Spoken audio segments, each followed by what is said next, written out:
Hello everyone, I'm Sebastian Y and this is Foundations of Economics. In this video we're going to wrap up our study of perfect competition by looking at what happens in the long run. The main difference between the short run and the long run is the ability of firms to enter the market or exit the market. If firms in the market are making a negative economic profit, then they have an incentive to exit the market in the long run. If firms within the market are making a positive profit, others will see that and have an incentive to join the market in the long run. The long run equilibrium is the state in which no firm has an incentive to enter or exit the market. This can only happen if economic profit for firms in the market is zero. If profit is positive, firms enter, and the supply curve shifts to the right. When the supply curve shifts to the right, the price is going to drop. Along with it, profit is also going to drop. If profit is currently negative, then firms are going to exit the market. That's going to shift supply to the left, which increases the price and also will increase profit. Only when the profit is zero can we be in long-run equilibrium, where no one wants to exit or enter. If the profit is not zero, firms will enter and exit until the profit adjusts to zero.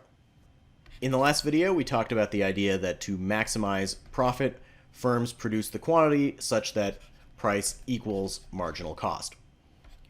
Profit is zero if price equals average total cost, because they're making an average profit of zero on every unit. Putting these together, we know that in long-run equilibrium, marginal cost equals average total cost, since both of these must also equal the price. This only happens at that minimum point of the ATC, which we call the efficient scale. So each firm is going to be producing at the efficient scale. Let's return to our example from the last video. We previously showed that since price is above average total cost, this distance here, firms are making a positive profit. This means that firms are going to enter the market, which will drop the price. To figure out where the long-run equilibrium is, we need to find our efficient scale, which is right here at 5.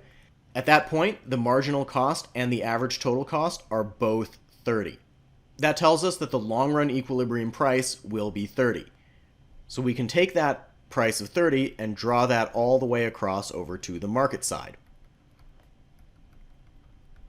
That tells us that the point at which the demand curve crosses 30 will be our new long-run equilibrium. So we're going to need to shift the supply curve so that it now intersects that point. When more firms join the market, supply is going to shift to the right in a very particular way. It is going to pivot to the right. We showed this back in chapter 4. So our new supply curve will have the same intercept, but it's going to be a flatter curve that intersects the demand curve at a price of 30 and a quantity of 240. I do want to point out that the ManQ textbook gets this subtle difference wrong. They show a parallel shift in the supply curve, but it really should be a pivot. Once enough firms have entered the market to drop the price down to 30, we can then draw our new firm level demand curve straight across right there. I'll erase the old one.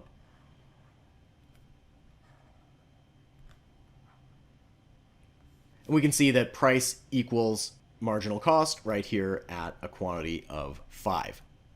The profit is going to be 0 in long-run equilibrium. We can see that there is no gap between average total cost and price. Just to summarize, we have in the long-run equilibrium, in our example, total market quantity of 240, equilibrium price of 30, and each firm is going to be producing a total quantity of 5 units. You might be wondering why firms would operate at all if they are making zero profit.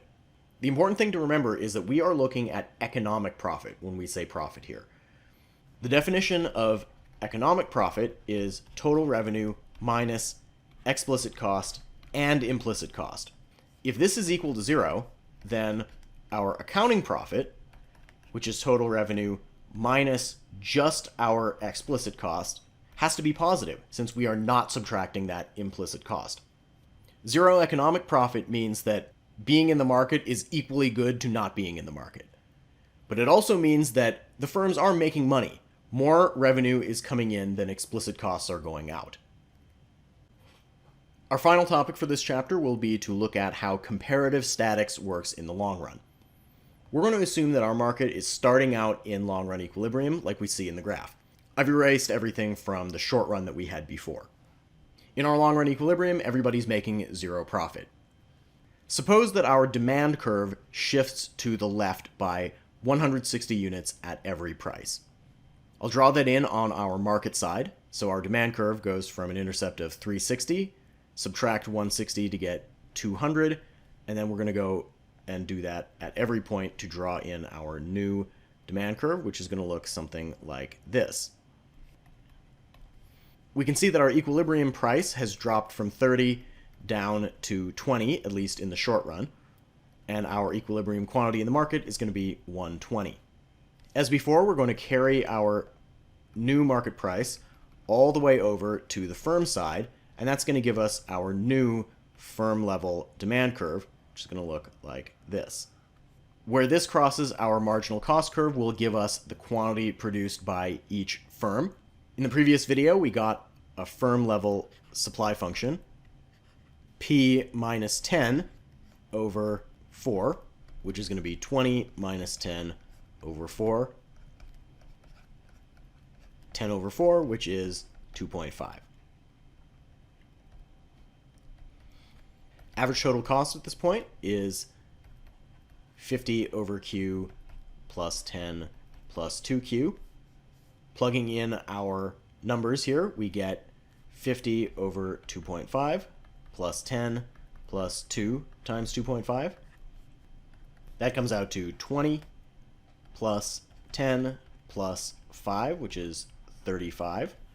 To see our profit per firm, we have quantity times price minus average total cost. Price is 20, ATC is 35.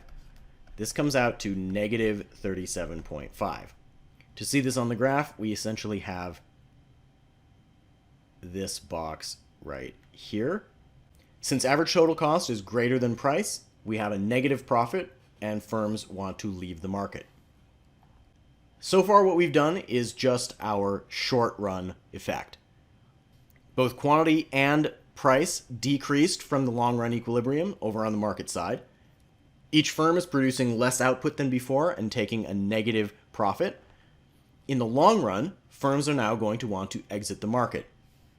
This is going to pivot the supply curve to the left, or counterclockwise, until the price rises back up to the minimum of the ATC, which hasn't changed. That is still 30.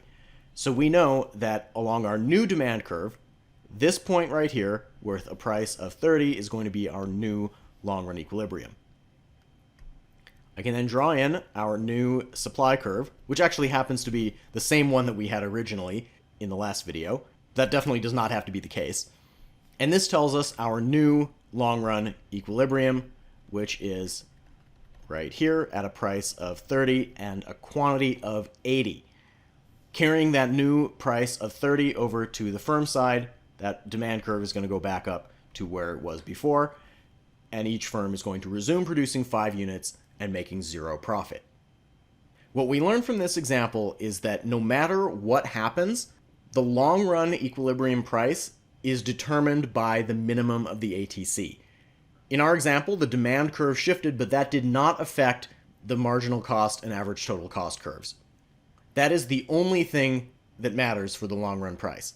We did end up with a much different quantity than we started with. We went from an original long-run equilibrium quantity of 240, and we're now down to 80, but the price stayed the same. If the average total cost curve were to move, then we can potentially have a different long-run equilibrium price. This has been an analysis of perfectly competitive markets in the long run, and that's going to wrap up our material for this chapter. If you have any questions, feel free to let me know. Thanks for watching.